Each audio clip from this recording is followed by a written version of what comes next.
इतिहास में जुल्म की दास्तानें तो बहुत हैं, लेकिन आज हम जिस वाक़ये की बात करने जा रहे हैं उसका जिक्र खुद अल्लाह ने कुरान करीम की सूरह अल बुरुज में किया है।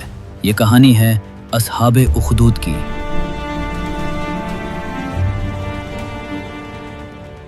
सोचिए, एक तरफ एक जालिम बादशाह और उसकी पूरी फौज, और दूसरी तरफ निहत्थे आम लोग, बुजुर्ग और बच्चे।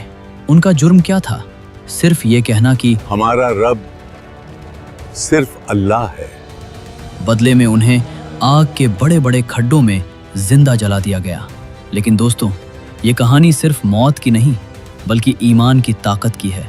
आज की वीडियो में हम जानेंगे उस एक लड़के की कहानी जिसने अपनी जान देकर पूरी कौम को बदल दिया। ये वाकया यमन के इलाके नजरान का है। इस्लाम के आने से पहले का दौर। वहाँ एक बादशाह हुकूमत करता था जो खुद को खुदा कहलवाता था। उसके पास एक जादूगर था जो लोगों को अपने जादू से डरा कर रखता था ताकि वो बादशाह की पूजा करें। जब जादूगर बूढ़ा होने लगा तो उसने बादशाह से कहा, मेरी उम्र अब खत्म हो रही है, मुझे एक ज़हीन लड़का दो जिसे मैं अपना जादू सिखा सकूं, ताकि मेरे बाद तुम्हारी ताकत बनी रहे। बादशाह ने शहर से एक समझदार लड़के को चुना और उसे जादूगर के पास भेजना शुरू किया। वो लड़का रोजाना अपने घर से निकलता और जादूगर के पास जाता, लेकिन किस्मत को कुछ और ही मंजूर था। जादूगर के रास्ते में एक राहिब रहता था जो ईसा अलैहिस्सलाम की असली तालीम पर था। एक दिन लड़का वहां रुका और उसने राहिब की बातें सुनी। राहिब ने उसे बताया कि इस कायनात का मालिक बादशाह नहीं बल्कि अल्लाह है। लड़के के दिल में ये बात उतर गई। अब लड़का रोजाना पहले राहिब के पास जाता, इल्म सीखता और फिर देर से जादूगर के पास पहुंचता। जादूगर उसे देर से आने पर मारता और घर वाले भी सवाल करते, लेकिन लड़का खामोशी से दोनों तरफ इल्म सीखता रहा। एक दिन रास्ते में एक खौफनाक जानवर आ गया जिसने लोगों का रास्ता रोक रखा था। लड़के ने सोचा, आज फैसला होगा कि जादूगर सही है या राहिब। उसने एक पत्थर उठाया और दुआ की, ऐ अल्लाह, अगर राहिब का रास्ता तुझे पसंद है तो इस जानवर को मार दे। उसने पत्थर मारा और जानवर वहीं ढेर हो गया। लोग हैरान रह गए। राहिब को जब ये पता चला तो उसने लड़के से कहा, बेटा, आज तुम मुझसे अफजल हो गए हो, लेकिन याद रखना अब तुम्हारा इम्तिहान शुरू होगा। अल्लाह ने उस लड़के के हाथ में शीफा रख दी। वो अंधों को ठीक करता, कोढ़ के मरीजों को शीफा देता, मगर हमेशा कहता, मैं शिफा नहीं देता, मेरा रब अल्लाह शिफा देता है। बादशाह का एक खास वजीर अंधा हो चुका था। जब वो लड़के के पास आया और ठीक हो गया तो वो बादशाह के दरबार में गया। बादशाह ने पूछा, तेरी आंखें किसने ठीक की? वजीर ने कहा, मेरे रब ने। बादशाह ने गुस्से में कहा, मेरे सिवा तेरा और कौन रब है? वजीर ने जवाब दिया, मेरा और तेरा रब अल्लाह है। बादशाह पागल हो गया। उसने वजीर और उस राहिब को पकड़वाया और उन्हें आरे से चीर कर शहीद कर दिया गया। फिर बारी आई उस लड़के की। बादशाह ने हुक्म दिया कि लड़के को पहाड़ की सबसे ऊंची चोटी से नीचे फेंक दो। सिपाही उसे लेकर गए, लेकिन लड़के ने दुआ की, ऐ अल्लाह, तू जैसे चाहे मुझे इनसे बचा ले। पहाड़ हिला, सिपाही गिरकर मर गए और लड़का वापस बादशाह के पास आ गया। फिर बादशाह ने उसे समंदर के बीच में डुबोने का हुक्म दिया। वहां भी लड़के ने दुआ की।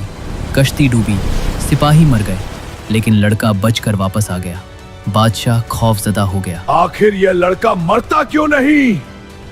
लड़के ने बादशाह से कहा, तू मुझे तब तक नहीं मार सकता जब तक तू वो ना करे जो मैं कहूँ। बादशाह ने पूछा, क्या? लड़के ने कहा, सारे शहर के लोगों को एक मैदान में जमा कर, मुझे सूली पर लटका, फिर मेरे तरकश से एक तीर निकाल और चिल्ला कर कहे, बिस्मिल्लाहि रब्बिल गुलाम, इस लड़के के रब अल्लाह के नाम से, और फिर तीर चला। बादशाह ने सोचा, बस इतना ही करना है। उसने वैसा ही किया। हजारों की भीड़ के सामने बादशाह ने तीर चलाया और कहा, बिस्मिल्लाहि रब्बिल गुलाम। तीर सीधा लड़के की कनपटी पर लगा। लड़के ने अपना हाथ वहां रखा और शहीद हो गया। लेकिन दोस्तों, लड़के की मौत बादशाह की हार बन गई। लोगों ने जब देखा कि बादशाह की ताकत काम नहीं आई मगर लड़के के रब के नाम से वो मर गया, तो सारा मैदान पुकार उठा, हम इस लड़के के रब पर ईमान लाए, हम अल्लाह पर ईमान लाए। बादशाह का प्लान उल्टा पड़ गया था। वो चाहता था लोग डरे, लेकिन लोग ईमान ले आए। गुस्से में पागल होकर उसने गलियों के किनारे बड़ी बड़ी खाइयां खुदवाईं और उनमें आग जलाई। हुक्म दिया गया, हजारों मर्द, औरतें और बच्चे, किसी ने उफ तक न की। वो खुशी खुशी आग में कूद गए, लेकिन शिर्क नहीं किया। हदीस में आता है कि एक औरत अपने दूध पीते बच्चे के साथ आई। आग देखकर वो माँ ममता की वजह से थोड़ा झिझकी। तब अल्लाह की कुदरत से वो नन्हा बच्चा बोल उठा, अम्मा सब्र करो, तुम हक पर हो। और वो माँ भी आग में कूद गई। दोस्तों, सूरह बुरुज में अल्लाह ने इन्हीं जालिमों के लिए दर्दनाक अजाब का वादा किया है और इन मोमिनों के लिए जन्नत का। असहाबे उखदूद की कहानी हमें सिखाती है कि ताकत बादशाह की नहीं, ईमान की होती है। वो लड़का मरकर भी जीत गया और बादशाह जिंदा रहकर भी हार गया। आज हमें सोचना है, क्या हमारा ईमान इतना मजबूत है? अगर आपको ये वीडियो पसंद आई हो और आप इस्लामिक हिस्ट्री की ऐसी ही वीडियोस देखना चाहते हैं तो चैनल को सब्सक्राइब ज़रूर करें और कमेंट्स में सुभान अल्लाह लिखें। मिलते हैं अगली वीडियो में। अल्लाह हाफिज।